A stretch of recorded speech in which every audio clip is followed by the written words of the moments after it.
بسم اللہ الرحمن الرحیم صلی اللہ علی سیدنا محمد وآلہ الطاہرین اللہم صلی علی محمد وآل محمد۔ انشاءاللہ شرح زیارت اربعین کے سلسلے میں آج یہ پہلا حلقہ ہے، اور یہ گفتگو جو ہوگی وہ انشاءاللہ علمی اور طلبگی کے حساب سے یہ گفتگو ہوگی۔ جو روایات زیارت اربعین کے بارے میں آئی ہیں ان کو سندن و متنن انشاءاللہ اس کے بارے میں بحث کریں گے۔ سب سے پہلے اس نقطے میں ہم بحث کرتے ہیں کہ امام حسین علیہ السلام کی زیارات کے بارے میں جو فقط اربعین کے اعتبار سے روایتیں وارد ہوئی ہیں وہ کتنی ہیں۔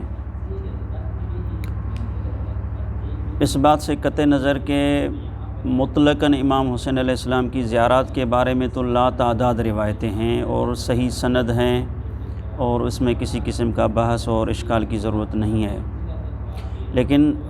فقط اور فقط وہ روایات جو ائمہ معصومین علیہ السلام سے اربعین کی زیارت کے لیے وارد ہوئی ہوں، یا جو ائمہ معصومین نے اپنے محبین سے یہ چاہا ہو کہ امام کے چہلم پہ آپ امام کی زیارت کے لیے جائیں، وہ کتنی روایتیں ہیں اور سندن و متنن جو ہے ان کی دلالت کیا ہے۔ لیکن تیمناً جو ہے ایک دو مطلقاً روایت امام حسین علیہ السلام کے بارے میں ذکر کرتے ہیں۔ کتاب ہے کامل الزیارات، اور کامل الزیارات وہ کتاب ہے کہ جس کتاب میں سند کی بحث کی ضرورت نہیں پڑتی، یعنی توثیقات عامہ میں سے ایک کامل زیارات کو بھی شمار کیا جاتا ہے، جیسے کہ سید خوئی صاحب کا نظریہ ہے کہ اگر کوئی راوی کسی کی توثیق خاص نہ ملے مگر اس کا نام کامل الزیارات میں کسی بھی روایت کی سند میں آ جائے تو وہ شخص جو ہے وہ راوی ثقہ ہو جاتا ہے۔ تو کامل الزیارات کتاب جو ہے وہ اتنی معتبر کتاب ہے، تو اس میں ایک راوی آنے سے ثقہ بن جاتا ہے تو روایت بدرجہ اولیٰ جو ہے وہ قابل عمل اور قابل اعتبار ہے۔ کامل الزیارات میں جعفر ابن محمد ابن کولوے متوفہ 367 اس نے روایت نقل کی ہے۔ عبداللہ طحان امام جعفر صادق علیہ السلام سے نقل کرتے ہیں کہ میں نے امام جعفر صادق علیہ السلام کو فرماتے ہوئے سنا کہ ما من احد یوم القیامت الا وهو یتمنی انہ من زوار الحسین، کہ قیامت کے دن کوئی بھی ایسا نہیں ہوگا مگر وہ یہ تمنا کرے گا کہ وہ امام حسین کے زوار میں سے ہوتا۔ اب یہاں پہ یہ جو ہے بالکل استغراق ہے، یعنی ما من احد یعنی استثناء ہو گئی ہے، تاکہ انبیاء اولیاء تمام جو ہیں وہ جب یہ مقام و مرتبہ دیکھیں گے، یہ جو زوار امام حسین کو مرتبہ قیامت کے دن نصیب ہوگا، تو ہر یہ شخص یہ زیارت کرے گا کہ وہ امام حسین کا زائر ہوتا۔ کیوں؟ لما یرا مما یصنع بزوار الحسین من کرامتہم علی اللہ تعالی، اللہ تعالیٰ جو امام حسین علیہ السلام کے زائر کو جو عزت اور بزرگی اور شرف دے گا، تو اس کو دیکھ کر ہر ایک بندہ جو ہے وہاں پہ یہ تمنا کرے گا کہ کاش میں امام حسین علیہ السلام کے زوار میں سے ہوتا۔ یہ تو مطلق روایت ہے امام حسین علیہ السلام کی زیارت میں، یہاں تک کہ اگر ہم اربعین امام حسین علیہ السلام کی بات آتی ہے تو مشی جو ہے ہمارے ذہن میں فوراً آ جاتی ہے۔ تو کیا فقط امام حسین علیہ السلام کے اربعین کے لیے چہلم کے لیے ایسی کوئی روایت ہے جو ابھی ہم ذکر کریں گے؟ تو فقط اربعین کے لیے ایسی کوئی روایت نہیں ہے کہ آپ جائیں اور مشی کریں، لیکن یہاں پہ مشی کی بات کر رہا ہوں، یعنی امام حسین علیہ السلام کی اربعین کی مشی کرنے کے لیے جو ہے امام ائمہ معصومین میں سے کسی سے بھی روایت صادر نہیں ہے۔ البتہ مطلقاً روایات ہیں کہ جو امام حسین علیہ السلام کی مشی کر کے زیارت کرنے کی فضیلت بیان کرتی ہیں، کہ جب مطلق روایت ہیں تو وہ ہر قسم کی مشی کو شامل ہیں، چاہے وہ اربعین کی مشی ہو، چاہے وہ 15 شعبان کی مشی ہو، عاشور کی مشی ہو، اس کو شامل ہیں۔ وہ بھی روایات جو ہیں وہ کامل زیارات میں سے ہیں، صفحہ نمبر 255 ہے۔ امام جعفر صادق علیہ السلام فرماتے ہیں کہ من اتا قبر الحسین ماشیا کتب اللہ لہ بکل خطوہ الف حسنۃ، یعنی جو پیدل امام حسین علیہ السلام کی زیارت کے لیے آئے گا تو خداوند متعال اس کے ہر قدم کے بدلے میں 1000 نیکیاں لکھے گا۔ اور وَمَحَا عَنْهُ أَلْفَ سَيِّئَةٍ اور 1000 گناہ اس کے دور کرے گا، وَرَفَعَ لَهُ أَلْفَ دَرَجَةٍ اور 1000 درجے اس کے بلند کرے گا۔ یعنی ایک ایک قدم جو امام حسین علیہ السلام کی طرف بڑھے گا تو ایک قدم میں 3000 کے قسم کے جو ہے ثواب ہیں، مثلا 1000 نیکیاں بڑھیں گی، 1000 گناہ معاف ہوں گے اور 1000 درجے بلند ہوں گے۔ تو یہ مشی جو ہے 40 میں ہو یا کسی بھی دن مشی ہو تو یہ ثواب اس کو شامل ہے۔ اسی طرح دوسری روایت جو اس سے بڑھ کر ثواب بیان کرتی ہے، راوی ہے وہ کہتا ہے کہ میں امام جعفر صادق علیہ السلام کی خدمت میں اس کمرے میں داخل ہوا جو امام کا خاص غرفہ تھا، اور وہاں پہ مرازم راوی ہے ایک شخص ہے صحابی ہے امام کا، وہ بھی وہاں پہ بیٹھے ہوئے تھے، تو امام پہلے سے اس کے ساتھ گفتگو میں مصروف تھے، تو وہاں پہ امام علیہ السلام نے اس کو امام حسین علیہ السلام کی زیارت کی فضیلت کے بارے میں جو روایتیں بیان کر رہے تھے، وہ روایت یہ روایت ایک میں نے سنی۔ تو یہ راوی کہتا ہے کہ سمعت ابا عبداللہ علیہ السلام یقول من اتا قبر الحسین ماشیا کتب اللہ لہ بکل قدم یرفعها ویضعها اتق رقبۃ من ولد اسماعیل۔ ہر وہ قدم جو امام کی طرف بڑھے گا، تو راوی کہتا ہے کہ امام نے فرمایا کہ اس ایک قدم کے بدلے میں جو وہ اٹھائے گا اور جو وہ رکھے گا، گویا کہ اس نے ولد اسماعیل میں سے ایک غلام کو آزاد کیا۔ اب اس سے اندازہ ہم لگائیں کہ امام حسین علیہ السلام کی جو ہے پیادل زیارت کرنے کا کتنا ثواب ہے۔ تو امام حسین علیہ السلام کی زیارت کی فضیلت جو ہے لامحدود ہے، انسان جو ہے اس کو شمار نہیں کر سکتا۔ یہاں تک کہ علامہ حلی کے بیٹے فخر المحققین نے خواب دیکھا، تو اپنے باپ علامہ حلی کو اس نے خواب میں دیکھا، تو علامہ حلی سے اس نے سوال کیا کہ بابا آپ نے اتنے اچھے کارنامے کیے، اتنی کتابیں لکھیں، اتنی دین کی خدمت کی، تو بروز آخرت میں یعنی قبر میں سب سے اچھا کون سا عمل تھا یا وہ کون سی خوبیاں تھی جس نے آپ کو جو ہے بلند کیا؟ تو کہتے ہیں کہ وہاں پہ علامہ حلی کا ایک مشہور جملہ ہے جو کہ علامہ حلی کے سوانح حیات میں تمام علماء نے لکھا۔ علامہ حلی نے اپنے بیٹے کو خواب میں فرمایا کہ لولا کتاب الالفین و زیارت الحسین، لولا کتاب الالفین و زیارت الحسین لاہلکتنی الفتاوی، کہ اگر میری جو کتاب الفین ہے وہ نہ ہوتی، جو کہ اثبات دین حق کے لیے اس نے لکھی ہے کتاب الفین، جس میں 1000 جو ہے اپنے مذہب کے اثبات پہ دلیلیں دی ہیں اور 1000 جو ہے مخالف کے مذہب کے رد میں دلیلیں دی ہیں، اور بعض کہتے ہیں کہ 1000 عقلی دلیلیں ہیں اور 1000 نقلی دلیلیں ہیں۔ تو کہتے ہیں کہ ایک یہ کتاب اور دوسری امام حسین علیہ السلام کی زیارت، اگر یہ دو نہ ہوتی تو لأہلکتنی الفتاوی، میری فتاوی مجھے ہلاک کر دیتی۔ تو امام حسین علیہ السلام کی زیارت جو ہے وہ اتنا بڑا شرف ہے، اس سے انکار نہیں ہے، لیکن چونکہ تھوڑا علمی اور طلبگی کے حساب سے ہم جو ہے زیارت 40 کے بارے میں جائزہ لیتے ہیں۔ زیارت 40 کے بارے میں ہمارے پاس فقط اور فقط 2 قسم کی روایات ہیں۔ زیارت 40 کے بارے میں ہمارے پاس فقط 2 قسم کی روایات ہیں۔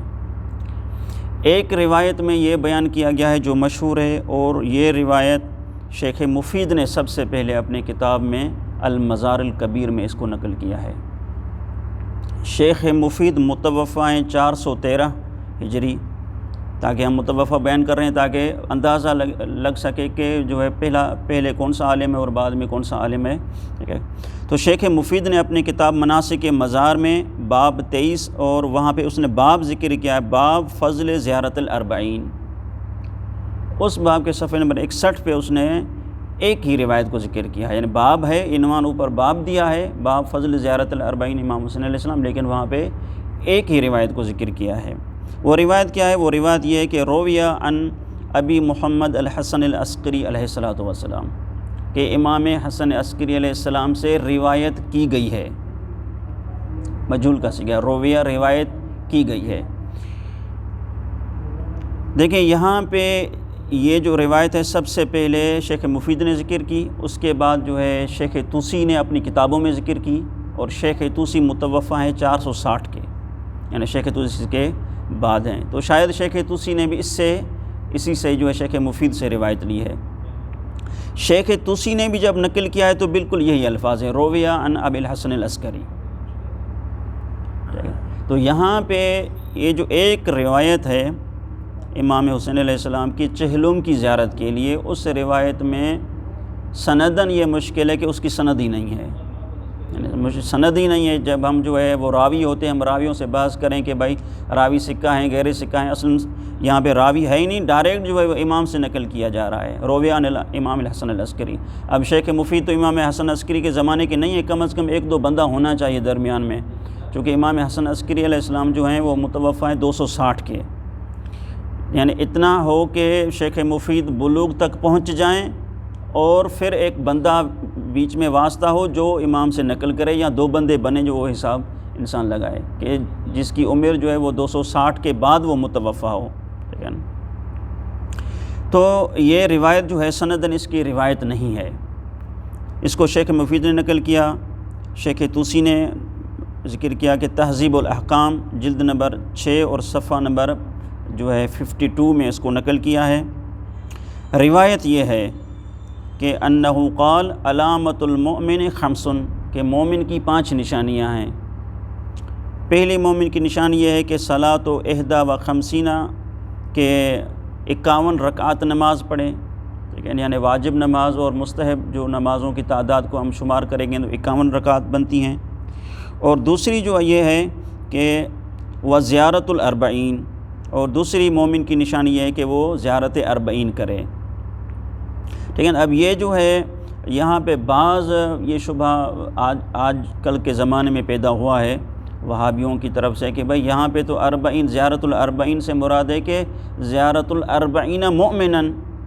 یعنی 40 مومنوں کی زیارت کرنا مومن کی نشانی ہے، ٹھیک ہے نا، نہ کہ جو ہے زیارت الاربعین للحسین علیہ السلام، یہاں پہ للحسین علیہ السلام تو نہیں ہے لفظ۔ تو یہاں پر جو امام بیان فرماتے ہیں کہ مومن کی 5 نشانیاں ہیں، اس میں سے زیارت الاربعین یعنی مومنوں کی آپ زیارت کریں، چونکہ مومن کی زیارت کرنا بھی ثواب ہے تو مومن کی زیارت یہاں پہ مراد ہے۔ تو یہ شبہ جو ہے وہ قابل ذکر نہیں ہے، وہ اس لیے کہ اس روایت کو دیکھیں کہ صاحب کتاب نے کس باب میں نقل کیا ہے۔ شیخ مفید نے اوپر باب باندھا ہے خاص امام حسین علیہ السلام کی زیارت کے لیے، اور شیخ مفید جو ہے آپ دیکھیں شیخ مفید قدماء میں سے ہے، تو شیخ مفید جانتا ہے کہ یہ روایت کس کے بارے میں ہے۔ ہمارے پاس وہ قرائن نہیں ہے، لیکن شیخ مفید کے پاس قرائن ہے کہ یہاں پر 40 کا لفظ جو ہے وہ 40 امام حسین علیہ السلام کے لیے استعمال ہوتا ہے، یا 40 کا لفظ 40 مؤمنین کے لیے استعمال ہوتا ہے۔ اس لیے چاہے وہ شیخ مفید ہو یا شیخ طوسی ہو، وہ دیکھیں کہ انہوں نے امام حسین علیہ السلام کے باب میں اس کو نقل کیا، یہ خود بڑا جو ہے کرینہ اور بڑی دلیل ہے کہ یہ امام حسین علیہ السلام کی زیارت کی بات ہو رہی ہے۔ اور تیسری مومن کی نشانی ہے والتختم فی الیمین، کہ دائیں ہاتھ میں انگوٹھی پہننا، اور چوتھی نشانی ہے وتعفیر الجبین، کہ پیشانی پہ سجدے کا نشان ہو، اور پانچویں یہ ہے کہ وجہر بسم اللہ بسم اللہ الرحمن الرحیم، کہ نماز میں بسم اللہ الرحمن الرحیم بلند آواز سے پڑھی جائے۔ اب اس روایت کو ہم کیا کریں، یعنی اس سے علمی طریقے سے کیا استحباب زیارت الاربعین ہو رہا ہے یا نہیں ہو رہا؟ تو ظاہراً اس کی سند نہیں ہے، تو ہم سند جب نہ ہو یا سند ضعیف ہو تو وہ امور جو مستحبات ہوں، یعنی وہ روایات جن سے مستحبات کا حکم سرزد ہوتا ہو یا ثابت ہوتا ہو، یا وہ روایات جو باب فضائل یا باب مصائب میں ہوں، تو وہاں پر یہ بحث ہوتی ہے کہ یہاں پر قاعدہ عدلۃ السنن چلے گا یا یہاں پہ نہیں چلے گا، ٹھیک ہے نا، قاعدہ عدلۃ السنن ہم یہاں پہ جاری کریں گے یا نہیں کریں گے، اس کی طرف ہماری ضرورت پڑ جائے گی۔ بھائی قاعدہ عدلۃ السنن کیا ہے؟ قاعدہ عدلۃ السنن یہ ہے کہ اس کا مضمون قاعدے کا یہ ہے کہ وہ روایات کہ جن روایات میں امر استحبابی ثابت ہو رہا ہو، یا ایسے کہیں کہ امر غیر الزامی ثابت ہو رہا ہو۔ امر الزامی سے مراد وجوب اور حرمت ہیں، اور امر غیر الزامی سے مراد کیا ہے؟ استحباب ہے، کراہت ہے، اباحہ ہے، باب فضائل ہے، باب مصائب ہے۔ کہتے ہیں کہ جب کسی روایت سے حکم غیر الزامی ثابت ہو رہا ہو تو وہاں پہ سند چیک کرنے کی ضرورت نہیں ہے، سند دیکھیں نہیں، لیکن وہاں پہ سند کی ضرورت نہیں ہے چونکہ الزامی نہیں ہے، آپ جو ہے اس سے کوئی حرام اور جو ہے حلال ثابت نہیں کر رہے۔ ایک جو ہے امر غیر الزامی ہے، آپ قاعدہ جاری کریں، اور اس قاعدے کی بنا پر قاعدۃ التسامح فی عدلۃ السنن کے اعتبار سے اس روایت پہ آپ عمل کریں اور استحباب ثابت ہو جائے گا، واضح ہے گا۔ یہ جو قاعدہ ہے، یہ قاعدہ متقدم علماء میں سے کسی کے کتاب میں اس قاعدے کا نام و نشانی نہیں ہے۔ جو متقدم ہیں، شیخ طوسی ہے، شیخ مفید ہے، سید مرتضیٰ ہے، اس سے اوپر جو علماء ہیں ان کے کتاب میں سے اس قاعدے کا نام و نشانی نہیں ہے۔ یہ قاعدہ بعد جو متأخر علماء ہیں ان کی ایجاد ہے۔ جب ان کو ایک مشکل پیش آئی تو اب کیا کریں، سند بھی صحیح نہیں ہے اور مثلا ایک شہرت، ایک استحباب مشہور چلا آ رہا ہے، تو پھر انہوں نے کہا کہ یہاں پہ یہ قاعدہ جاری ہوگا، قاعدہ التسامح فی ادلۃ السنن۔ اس قاعدے کی حمایت میں بڑے بڑے علماء کے نام ہیں، ان میں سے شہید اول ہے۔ شہید اول نے کتاب ذکرہ میں نقل کیا ہے کہ وَلَكِنَّ أَحَادِيثَ الْفَضَائِلِ يُتَسَامَحُ فِيهَا عِنْدَ أَهْلِ الْعِلْمِ۔ فضائل کی جو روایات ہیں ان میں آپ تسامح کریں، اب ان میں آپ جو ہے اس روایت کے پیچھے نہ پڑ جائیں کہ سند دکھاؤ، راوی دکھاؤ، اس کی کوئی ضرورت نہیں ہے۔ بہرحال ایک تفصیل ابن فادہلی ہیں، شہید ثانی ہیں، شیخ بہائی ہیں، وحید بہبہانی ہیں، اور جو ہے شیخ اعظم انصاری ہیں۔ یہ بڑے بڑے نام ہیں جو اس قاعدے تسامح کو مانتے ہیں، واضح ہے گا۔ لیکن اس کے مقابلے میں بھی بڑے نام ہیں جو اس قاعدے کو نہیں مانتے۔ ان کا نظریہ کیا ہے؟ ان کا یہ نظریہ ہے کہ بھائی قاعدۃ و تسامح کا مطلب یہ ہے کہ آپ جو احکام خمسہ ہیں 5، یعنی آپ ایک ایسی روایت سے جس کی سند بھی نہیں ہے اور جو اگر سند ہے تو اس کی ضعیف ہے، اس روایت سے آپ ایک حکم شرعی کو ثابت کرنا چاہتے ہیں، چاہے وہ غیر الزامی ہے لیکن ہے تو حکم شرعی، چونکہ احکام خمسہ 5 ہیں۔ تو اگر آپ اس روایت سے استحباب ثابت کریں یا کراہت ثابت کریں یا اباحہ ثابت کریں، تو یہ گویا کہ آپ یہ نہ دیکھیں کہ بھائی یہ تو حکم استحبابی ہے، یہ تو حکم کراہتی ہے، یہ تو اباحہ کا ہے، نہیں، آپ یہ دیکھیں کہ آپ حکم شرعی کو ثابت کر رہے ہیں اس روایت سے۔ تو بس یہ دوسرے جو طبقے کے علماء ہیں وہ کہتے ہیں کہ اگر آپ نے اس ضعیف روایت سے جس کی سند صحیح نہیں ہے یا اصلاً جس کی سند ہی نہیں ہے، اس سے اگر آپ نے کسی امر استحبابی کو ثابت کیا یا امر کراہتی کو یا اباحہ کو ثابت کیا، تو گویا کہ آپ نے تشریع اور بدعت کر دی۔ ایک قسم کی تشریع ہے، یعنی جو خدا نے جس کو مستحب قرار نہیں دیا آپ اس کو کہتے ہیں کہ یہ مستحب ہے۔ تو اس لیے جو ہے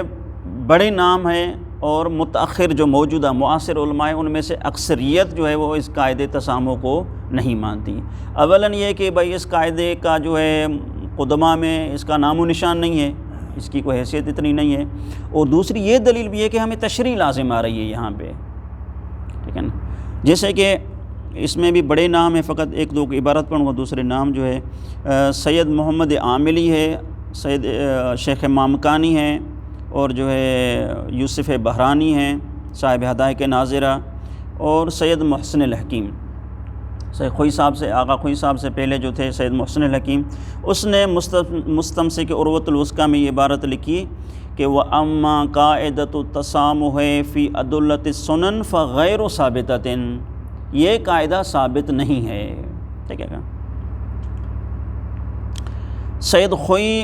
قدس سرہ کا منہاج الصالحین کے مسئلے نمبر 32 میں سید خوئی صاحب، آغا سیستانی صاحب کا جو موجودہ منہاج ہے اس میں بھی مسئلے نمبر 32 میں، اور شیخ بشیر حسین نجفی کا جو منہاج ہے اس میں بھی مسئلے نمبر 32 میں، اور آیت اللہ محمد سعید الحکیم کا جو منہاج ہے مسئلے نمبر 18 میں، اور شیخ فیاض کا جو منہاج ہے مسئلے نمبر 34 میں بالکل سید خوئی والی عبارت اور سید محسن الحکیم والی عبارت کو ذکر کیا ہے، یعنی یہ قاعدہ ثابت نہیں ہے، ٹھیک ہے۔ وہ عبارت جو سید خوئی نے نقل کی ہے اور باقی تمام علماء نے، اس کے جو شاگردان ہیں انہوں نے نقل کی، وہ عبارت یہ ہے۔ سید خوئی فرماتے ہیں منہاج الصالحین جلد اول، یہ تمام جلد اول ہیں، کہ ان کثیرا من المستحبات المذکورہ فی ابواب هذه الرسالہ، کہ اس رسالہ یعنی منہاج الصالحین کے مختلف بابوں میں جو اکثر استحباب ذکر کیے گئے ہیں، یہ جو یبتنی استحبابھا علی قاعدۃ التسامح فی ادلۃ السنن، یہ اس قاعدے کی بنا پہ ہیں۔ اگر ہم اس قاعدے کو مانیں گے تو ان تمام کا استحباب ثابت ہو جائے گا۔ لیکن سید خوئی فرماتے کہ وَلَمَّا لَمْ يَثْبُتْ عِنْدَنَا، مگر ہمارے پاس یہ قاعدہ ثابت نہیں ہے، فَيَتَعَيَّنُ الْإِتْيَانُ بِهَا بِرِجَاءِ الْمَطْلُوبِيَّہ۔ اب اس مطلب کو ہم بعد میں ذکر کریں، یعنی قاعدہ تسامح جو ہے سید خوئی کے پاس اور موجودہ معاصرین علماء کے پاس نہیں ہے۔ اگر ہم اس مسئلے میں تقلید کریں، ٹھیک ہے نا، اگر ہم مثلا تقلید کریں اپنے مجتہد سے کی طرف مراجعہ کریں کہ آیا ہم جب زیارت اربعین کے لیے جائیں تو قصد استحباب کریں یا نہ کریں، تو ان جو میں نے نام لیے ان کے اگر مقلد ہیں تو وہ قصد استحباب نہ کریں، ٹھیک ہے نا، ان کے جو مقلد ہیں وہ قصد استحباب زیارت الامام حسین علیہ السلام اربعین، زیارت اربعین قصد استحباب نہ کریں، چونکہ یہ قصد استحباب تب ہوگا جب قاعدے کو مانا جائے، اور جب کہ انہوں نے ان بزرگوان کی صراحت ہے کہ قاعدے کو نہیں مانتے تو یہ قاعدہ یہاں پر بھی کیا ہے فٹ ہوگا، کیونکہ یہاں پر ہمارے پاس دو روایتیں، جو دوسری روایت بھی آئے گی اس میں بھی مشکل ہے، یہ جو ایک روایت اس کی سند ہی نہیں ہے، تو اس وجہ سے جو ہے زیارت اربعین کا استحباب اس روایت سے قاعدے تسامح کی بنا پر ثابت نہیں ہوگا۔ واضح یہ نقطہ واضح ہو گیا انشاءاللہ۔ اب کیا کریں ہم جو ہیں، کہتے ہیں کہ یہاں پہ ایک دوسرا راستہ ہے، وہ دوسرا یہ راستہ ہے کہ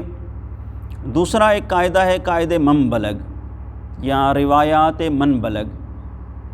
روایات منبلغ کا مضمون یہ ہے کہ ہمارے پاس صحیح سند کے ساتھ ایسی روایات ہیں جو روایات یہ واضح کرتی ہیں کہ جس مومن کے پاس ائمہ معصومین میں سے کسی کی بنسبت کوئی کسی عمل کا ثواب ذکر ہوا، ٹھیک ہے نا، اور اس نے اس روایت پر عمل کرتے ہوئے ثواب کی نیت سے وہ کام انجام دے دیا تو اس کو وہی ثواب ملے گا، چاہے وہ حقیقت میں روایت غلطی کیوں نہ ہو۔ یہ واضح ہوئی مطلب ہے، یعنی ایک روایت ہمارے پاس پہنچی کہ بھائی آپ امام حسین کی زیارت کے لیے جاؤ گے تو یہ ثواب ہے، تو ہم نے اس روایت کو پڑھ کے اس پہ عمل کر کے ہم نے امام حسین علیہ السلام کے اس انداز میں زیارت کی، لیکن بعد میں پتہ چلا کہ بھائی یہ روایت تو صحیح نہیں ہے یا اصلاً روایت ہے ہی نہیں، تو قاعدے جو ہے منبلغ یا روایت منبلغ کہتی ہیں کہ آپ نے اس جو ہے نیک نیتی کے ساتھ وہ عمل خیر انجام دیا تھا تو آپ کو وہی ثواب ملے گا جو اس روایت میں ذکر تھا۔ تو اس روایت کی بنا پر یا اس قاعدے منبلغ کی بنا پر، اب قاعدے منبلغ پر بہت ساری روایات دلالت کرتی ہیں، کافی میں صرف دو روایتیں جو ہے ذکر کرتا ہوں۔ جو پہلی روایت ہے اس کی سند تو میں نے چیک کی، وہ سندن صحیح ہے، دوسری کی میں سند چیک نہیں کر سکا۔ علی ابن ابراہیم ان ابی ہے ان ابن ابی عمیر ان ہشام بن سالم ان ابی عبداللہ علیہ السلام، سند اس کی تام ہے۔ اس روایت میں امام فرماتے ہیں کہ من سمع شیئا من الثواب علی شیء، کہ جو کسی چیز پر کسی چیز کے ثواب کو سنے، کوئی بھی چیز ہو، مثلا فلاں ماہ میں اگر آپ روزہ رکھ لیا تو آپ کو اتنا ثواب ملے گا، یا جو ہے آپ امام کی زیارت کے لیے گئے تو آپ کو اتنا ثواب ملے گا، فَصَنَعُهُ، اور پھر اس نے روایت سنی اور اس روایت پر اس نے عمل کیا، تو کانا لہو، تو اس شخص کے لیے وہی ثواب ہو جائے گا۔ وَإِن لَّمْ يَكُنْ عَلَىٰ مَا بَلَغَهُ، جو چیز اس تک پہنچی تھی چاہے وہ حقیقت میں نبی ہو، چاہے وہ روایت صحیح نہ ہو، پھر بھی اس کو وہی ثواب کیا ہے ملے گا۔ اسی طرح دوسری روایت بھی امام محمد باقر علیہ السلام سے، وہ بھی بالکل اسی عنوان سے ہے کہ من بلغہ ثواب من اللہ علی عمل، کسی کو پتہ چلا کہ اللہ تعالیٰ نے ایک عمل کے لیے ثواب رکھا ہے تو اس نے وہ عمل انجام دیا، فعمل ذلک العمل التماس ذلک الثواب، اور وہ اس ثواب کی خواہش کرتے ہوئے، ثواب کی نیت کرتے ہوئے اس نے وہ عمل انجام دے دیا، تو مولا فرماتے ہیں کہ وہ اوتی ہے وَإِن لَّمْ يَكُنِ الْحَدِيثُ كَمَا بَلَغَ، تو اس کو وہ ثواب دیا جائے گا چاہے حدیث اس طرح نہ ہو جس طرح اس کے پاس پہنچی ہو، ٹھیک ہے گا۔ تو یہ دونوں روایتیں کافی کی ہیں، روایت منبلغ، تو ان دو روایات یا اس جیسی اور متعدد روایت جو صحیح سند سے ہیں، ان روایات سے جو مطلب ثابت ہوتا ہے وہ یہ ہے کہ ہر وہ عمل کہ جس کے بارے میں آپ کو ثواب بتلایا گیا ہے، آپ وہ نیت کر کے وہ آپ عمل انجام دے سکتے ہیں، یہ شرعاً ہے، ٹھیک ہے گا۔ تو اس کو اصطلاح میں کہا جاتا ہے بے قصد رجائے مطلوب، اس کو کیا کہا جاتا ہے؟ بے قصد رجائے مطلوب۔ اس لیے سید خوئی نے فرمایا کہ بھائی قاعدے تسامح تو ہمارے پاس ثابت نہیں ہے، البتہ آپ جو ہے یہ تمام استحباب بے قصد رجائے مطلوب آپ انجام دیں، ٹھیک ہے گا۔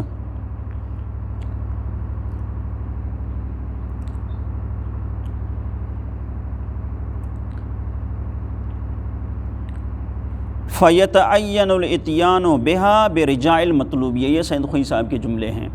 کہ ان کو رجائے مطلوبیت کی نیت کے ساتھ انجام دیا جائے۔ یہی تعبیر جو ہے آیت اللہ سیستانی صاحب نے اپنے منہاج میں ذکر کی ہے۔ بے قصد رجائے مطلوب کا مطلب اشارہ آپ کس طرف سمجھیں، یعنی روایت من بلغ کی طرف سمجھیں، قاعدہ تسامح نہیں ہے، روایت من بلغ ہے۔ تو بہرحال ہم جو ہے اس نتیجے تک پہنچے کہ یہ جو ہمارے سامنے امام حسین علیہ السلام کی 40 کی ایک روایت ہے، ٹھیک ہے، وہ روایت جو ہے وہ سندن صحیح نہیں ہے، قاعدہ تسامح فی ہم جاری کر کے اس کا استحباب ثابت نہیں کر سکتے، لیکن قاعدہ من بلغ کی بنا پر آپ اس روایت پہ ہم اس روایت پہ عمل کریں گے، اور وہ جو ثواب ہے وہ ثواب ہمیں ملے گا۔ یعنی مومن کی نشانی سمجھ کے ہم اس کو اپناتے ہیں تو یہ مومن کی نشانی ہی بن جائے گی، ٹھیک ہے۔ آیت اللہ سیستانی صاحب سے استفتاء بھی کیا گیا ہے بالکل صریح، اور اس استفتاء میں سوال کرنے والے نے یہ کہا کہ ينقل البعض کہ بأن زیارت الاربعین للامام الحسین علیہ السلام غیر ثابتۃ، کہ کچھ لوگوں نے ہمیں بتایا ہے کہ امام حسین کی زیارت جو وہ ثابت نہیں ہے۔ شاید کوئی طالب علم تھا، کوئی حوزوی تھا، اس نے کہا کہ بھائی جو ہے یہاں پہ یہ استحباب تب ثابت ہو جب قاعدہ تسامح کو مانے، یہ تو قاعدہ تسامح کو ہی نہیں مانتے، تو اس کا مطلب ہے کہ استحباب ثابت نہیں ہے، تو زیارت اربعین مستحب نہیں ہے۔ تو اس جو ہے سوال کی جو ہے طرف اس طرف ہے جو ہے سوال کرنے والا، فما ہوا رأی سماحتکم، کہ آپ کا اس کے بارے میں کیا کہنا ہے؟ تو آقا نے فرمایا کہ الجواب لا یصغى الی ما ینقل بہذا الشان، اس طرح کی جو باتیں نقل کرتے ہیں ان کی طرف آپ کان نہ دھریں، ان کی طرف توجہ نہ دیں۔ ٹھیک ہے، استحباب نہیں ہے، لیکن من بلغ تو ہے، آپ اس من بلغ کے بنا پر اس اہتمام کے ساتھ آپ اس کو انجام دیں تو آپ کو وہی ثواب ملے گا۔ ہمیں کیا ثواب چاہیے؟ ہمیں جو ہے اس کے فوائد چاہیے جو اس زیارت میں یا اس عمل میں رکھے گئے ہیں، تو وہ تو آپ کو ملیں گے کسی بھی صورت میں۔ تو اس لیے شرعاً و قانوناً جو ہے روایت سے یہ ثابت ہے کہ آپ جو ہے اگر زیارت اربعین کو جاؤ اور اس روایت کی بنا پر، جو یہ روایت جس کی سند ذکر نہیں ہے، تو وہی ثواب ہمیں ملے گا۔ اب آتے ہیں زیارت، لفظ زیارت الاربعین۔ یہ جو لفظ زیارت ہے یہ مصدر ہے باب نصر ینصرو کا، یعنی زارا یزورو زیارتن، ٹھیک ہے۔ اب جو ہے زارا یزورو باب میں نے کون سا عرض کیا کہ نصر ینصرو ہے، تو نصر ینصرو کا وزن تو نہیں بن رہا، زارا یزورو نصر ینصرو وزن نہیں بن رہا، تو اصل میں ہے زاورا یزورو، اصل میں کیا یہ لفظ کیا ہے؟ زاورا یزورو، مادہ یہ ہے۔ اب جو ہے زاورا ہم نے پڑھا تو صرف میں یہ واضح ہے، لیکن تھوڑا تکرار کرتے ہیں۔ مثلا ہم نے جب زاورا لکھا تو واو کے اوپر فتح ہے اور واو کے ماقبل بھی فتح ہے، تو جب حرف علت اپنے ماقبل کی اعراب کو قبول کرتا ہے، اس کے اثر کو قبول کرتا ہے، تو واو کے ماقبل فتح تھا، را پہ فتح ہے، تو اس لیے جو ہے واو کو الف میں تبدیل کیا گیا، تو ہو گیا زارا۔ اور یزورو کیوں تبدیل ہوا کہتے ہیں کہ یزورو اس لیے کہ یزورو زا ساکن ہے اور واو پہ ضمہ ہے، تو واو جو ہے وہ حرف علت ہے، اس میں ضمہ ثقیل ہے، اور اس سے پہلے جو حرف صحیح ہے وہ ساکن ہے، تو وہ کہتا ہے کہ بھئی میں حرف صحیح ہوں، میں بغیر حرکت کے ہوں، اور آپ جو ہے حرف علت آپ حرکت کے ساتھ ہو، اس لیے یہ حرکت مجھے دے دو، تو ضمہ واو کی جو ضمہ زا پہ چلی گئی، ٹھیک ہے کیا، تو کیا ہوگا؟ زارا یزورو، تو اس کو ہم نے حذف نہیں کیا، کیونکہ آپ حذف کرنے کی ضرورت نہیں ہے، واو ماقبل ضمہ ہو تو واو کہتا ہے کہ یہ تو موجیں ہو گئیں جو ہے میرے پہلے جو ہے ضمہ ہو، ٹھیک ہے، جو یا ماقبل کسرہ پسند کرتی ہے، الف ماقبل فتح پسند کرتا ہے، اور جو واو ماقبل ضمہ پسند کرتی ہے، تو یہاں میں کیا ہوگا؟ زارا یزورو۔ لیکن جب ہم اس کا مجہول بنائیں گے تو پھر وہی لفظ جو ہے وہ آ جائیں گے، زارا یزورو زیارتن فہوا زائر و زورا یزارو، ٹھیک ہے کیا، زورا یزارو۔ اب زورا میں جو ہے کیوں ہے، اب یہاں پہ ماضی میں واو کیوں آ رہا ہے؟ کیونکہ اب اس کا جو ہے زویرا ہونا چاہیے، ٹھیک ہے نا، یہاں جو ہے زویرا اصل مجہول یہ ہے جو ہے نوسیرا کے وزن پہ، جب ہم زویرا بنائیں گے تو واو پر کسرہ ثقیل ہے، تو اس لیے جو ہے زارا یزورو زیارتن اور زورا یزارو، ٹھیک ہے نا، اس طرح اس کا جو ہے مجہول بن جائے گا، واضح ہوگا یہ نحوی اعتبار سے۔ اس باب کے جو ہیں اور بھی مصادر کو ذکر کیا گیا ہے، ایک تو زیارتن مصدر ہے اور دوسرا مصدر مزار ہے، یہ مزار مصدر میمی ہے، اور اسی وجہ سے دیکھیں کہ جو اوپر شیخ مفید کا کتاب ہے المزار الکبیر، تو یہ مزار اسی جو ہے اس سے اس نے جو یہ لفظ نکالا ہے۔ المزار مصدر ہے، مصدر میمی ہے، تو اس کا ایک مصدر زیارتن ہے اور دوسرا مصدر مزار ہے۔ یہ دو مشہور مصدر ہیں، اور بھی مصادر ہیں، مثلا جو ہے زورن ہے، زوارن ہے، زوارتن ہے، یہ دوسرے مصدر جو ہے المنجد والی نے نقل کیے ہیں۔ صرف کی جب یہ تھوڑی سی وضاحت ہو گئی تو لفظ اب اس کے آتے ہیں لغوی معنی پہ کہ لفظ زیارت کی لغوی معنی کیا ہے۔ لفظ زیارت کی لغوی معنی ہے کسی شخص کی طرف اس کا قصد کر کے اس کی طرف جانا، کسی کا قصد کر کے اسی کی طرف جانا، یہ جو ہے اس کا لغتاً معنی ہے، اور اصطلاحاً بھی وہی معنی ہے، یعنی جو ہے کسی کی ملاقات، کسی بزرگ اور برتر اور اعلیٰ ہستی کی ملاقات کے لیے آپ جائیں تو اس کو جو ہے زیارت کا نام دیا جاتا ہے۔ واضح ہے انشاءاللہ۔ اب مطالب بہت ہیں، آج انشاءاللہ مقدمہ اگر ہم قراءت کر لیں تو اس میں ایک اور جو ہے نقطہ ذکر کیا جاتا ہے کہ کبھی جو ہے زائر جو زیارت کرنے والا ہے وہ زائر ہے، اور جس کی زیارت کی جائے وہ کیا ہے، مزور ہے۔ کبھی یہ ہے کہ مزور اتنا بابرکت ہوتا ہے کہ زائر اس سے کسب کرتا ہے، کسب فیض کرتا ہے، کسب برکت کرتا ہے، جس طرح کہ ائمہ معصومین اور ہماری بنسبت ہے، یعنی ہم زائر ہیں، ہم ائمہ معصومین کے جو ہے دروازوں پہ آتے ہیں، ان کی ذریعہ مقدس پہ آتے ہیں، ان کے محضر میں آتے ہیں، تو مزور کی برکت سے زائر کیا ہے، بابرکت بن جاتا ہے۔ تو ایک مرتبہ یہ ہوتا ہے کہ زائر مزور سے کسب کرتا ہے، کسب برکت کرتا ہے، کسب فیض کرتا ہے، کسب کرامت کرتا ہے، لیکن کبھی کبھی بالعکس بھی ہوتا ہے، ٹھیک ہے نا، کبھی کبھی مثلا جو ہے مزور آ کے وہ زائر سے کسب کرے۔ مثلا اگر زائر امام حسین علیہ السلام ہو، امام کی ذات ہو، اور وہ امام کسی کے گھر پہ جائیں تو امام کیا ہوئے، مثلا امام کسی کی عیادت کے لیے گئے، امام جو ہے کسی کی کو حاجت پیش آئی، امام اس کے گھر پہ گئے، تو یہ امام زائر ہے اور وہ کیا ہے، مزور ہے۔ تو اس میں بھی جو ہے خود زائر اس مزور کو فضیلت دے رہا ہے۔ پہلی صورت میں کیا تھا کہ زائر مزور سے فضیلت کسب کر رہا ہے، اور اس صورت میں کیا ہے کہ زائر مزور سے فضیلت نہیں کر رہا، بلکہ جو ہے خود زائر جو ہے وہ مزور کو فضیلت دے رہا ہے۔ واضح، دونوں میں بالعکس ہو سکتا ہے۔ یہاں پہ لفظ اربعین کی اگر ہم حقیقت جانیں اور وہ جو علماء عرفان نے ذکر کی ہے تو ایک خاص درس ہے، خاص علم عرفان کے جو کتب ہیں اس میں لفظ اربعین یا جو ہے 40 دن کی اہمیت پہ انہوں نے جو ہے کافی بحث کی ہے اور کافی چیزیں لکھی ہیں۔ بہرحال اگر ہم قرآن مجید کا مطالعہ کریں یا احادیث کا مطالعہ کریں، مثلا یہ جیسے کہ آیات ہیں وَوَعَدْنَا مُوسَىٰ 40 لَيْلَةً، ہم نے موسیٰ سے 40 راتوں کا وعدہ کیا، یا جو ہے دوسری مقام پہ بنی اسرائیل کے لیے فرمایا کہ فَإِنَّهَا مُحَرَّمَةٌ عَلَيْهِمْ 40 سنہ، کہ یہ 40 سالوں تک بھٹکے رہیں گے۔ اب یہاں پر بھی 40 سال عدد لگایا کہ 40 سال تک بھٹکے رہیں گے۔ یا حضرت موسیٰ علیہ السلام کے لیے پہلے 30 دن کا وعدہ کیا اور پھر جو ہے 10 دن بڑھائے، اور پھر فرمایا کہ فَتَمَّ مِيقَاتُ رَبِّهِ 40 لَيْلَةً، پھر 40 دن کر دیے۔ اور اسی طرح جو ہے حتیٰ اذا بلغ اشدہ وبلغ 40 سنۃ، جو ہے جب وہ 40 سال تک پہنچے نبی کے لیے ہے، تو ایک یعنی 40 کے عدد کو ایک اہمیت ہے، خاص اہمیت ہے یعنی۔ اور اسی طرح روایات میں بھی آئیں تو روایات میں پیغمبر کی حدیث ہے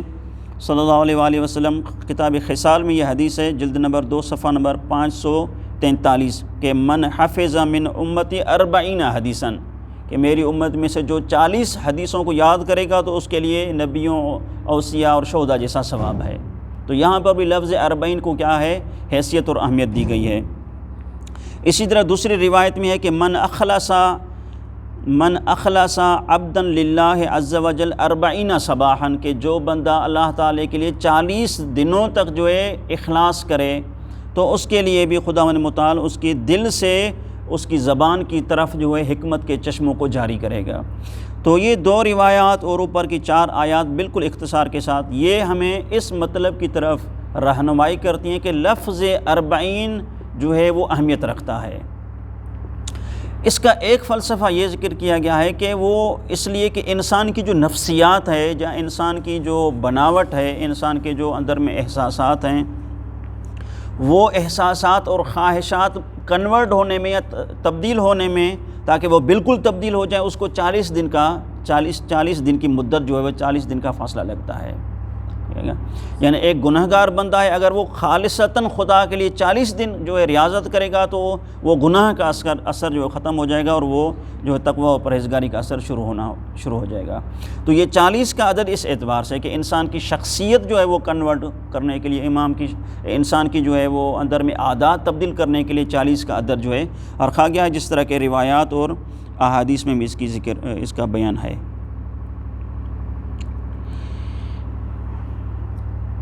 یہاں پہ ایک یہ سوال ہم بیان کریں گے اور اس کا جواب دیں گے کہ سوال یہ ہے کہ امام حسین علیہ السلام کی ہی 40 کیوں؟ دوسرے ائمہ ہیں اس کی جو ہے 40 کی جائے، فقط امام حسین کی 40 کیوں کی جاتی ہے؟ کہتے ہیں کہ وہ اس لیے کہ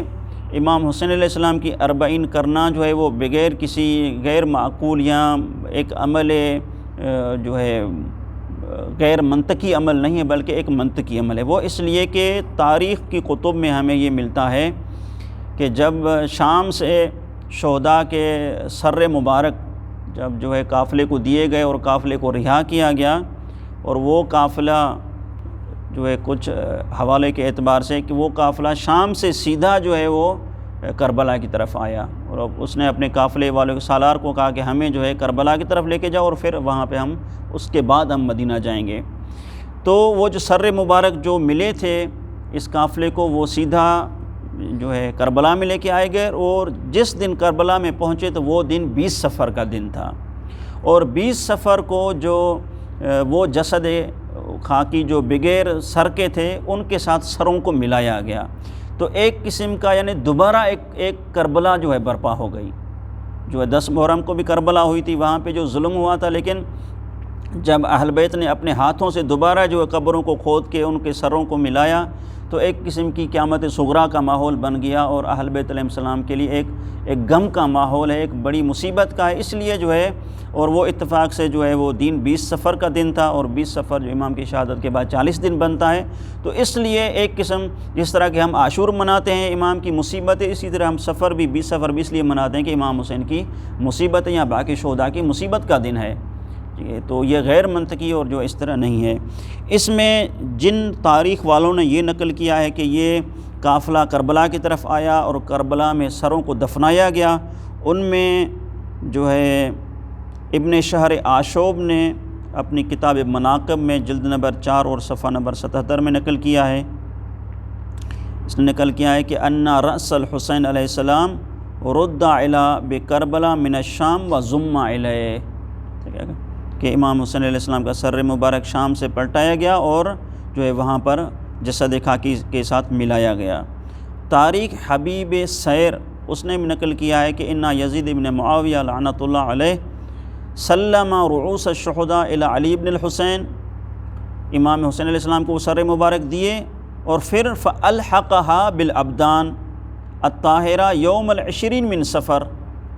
امام زین العابدین علیہ السلام نے وہ سر 20 صفر کو جسموں کے ساتھ ملائے، ثم توجہ الی المدینہ طیبہ، پھر جو ہے وہاں سے کربلا سے ہو کر پھر مدینہ کی طرف گئے۔ اسی طرح جو ہے سبت جوزی نے بھی اس کو نقل کیا ہے، اور ملحوف نے بھی نقل کیا ہے، ملحوف کا صفحہ نمبر 177 ہے، اور مثیر الاحزان کا صفحہ نمبر 65 ہے۔ انہوں نے بھی نقل کیا ہے کہ یہ تاریخ نقل کی ہے کہ سر مبارک 20 صفر کو وہاں پہ پہنچے تھے۔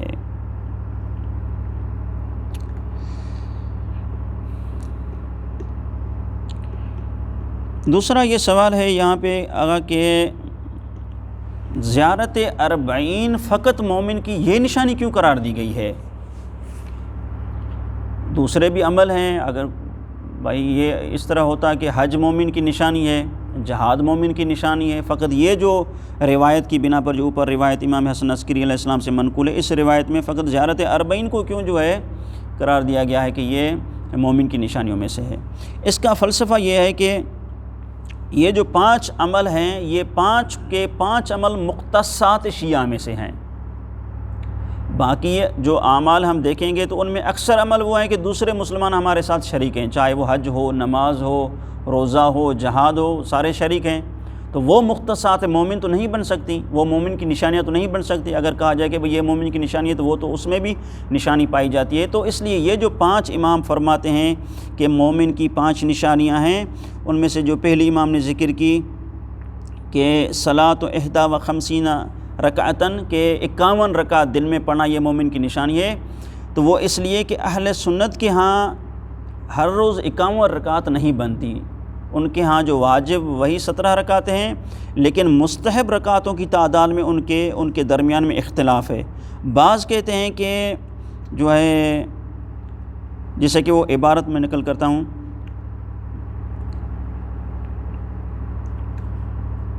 روضۃ الطالب للنووی، اہل سنت کا عالم ہے، اس نے اپنے کتاب میں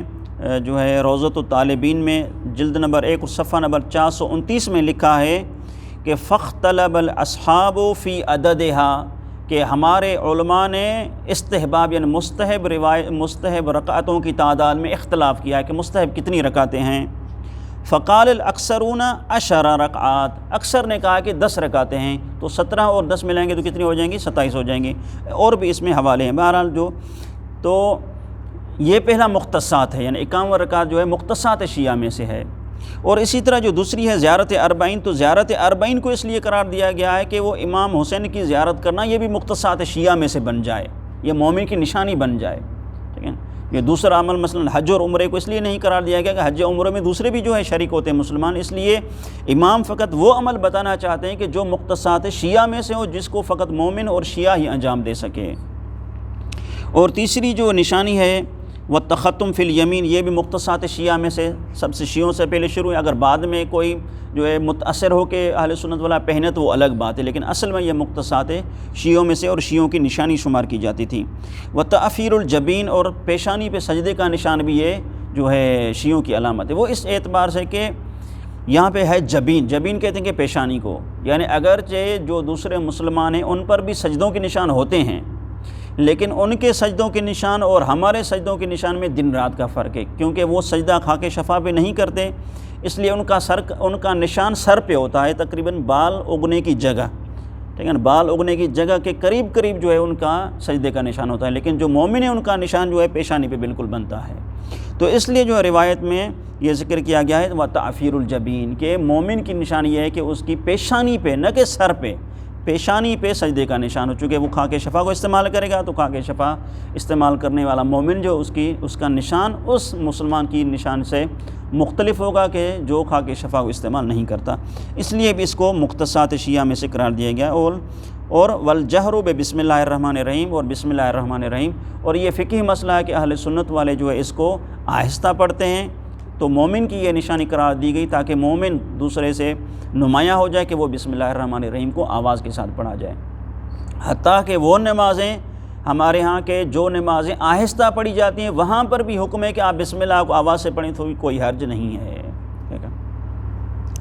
تو ان جو ہے اس بنا پر یہ 5 نشانیاں جو ہے وہ مومن کی قرار دی گئی ہیں۔ تو ان نشانیوں میں زیارت اربعین بھی آ جاتی ہے، لیکن فقط جو ہے اشکال جو کرنے والے نے کہا کہ زیارت اربعین مومن کی نشانی کیوں ہے، تو ایک ایسا عمل ہونا چاہیے جس کو فقط مومن انجام دے، اس لیے وہ اس کو جو امام نے مختصات شیعہ میں سے قرار دیا ہے۔ آخری نقطہ اور آج کے درس کو انشاءاللہ ختم کرتے ہیں۔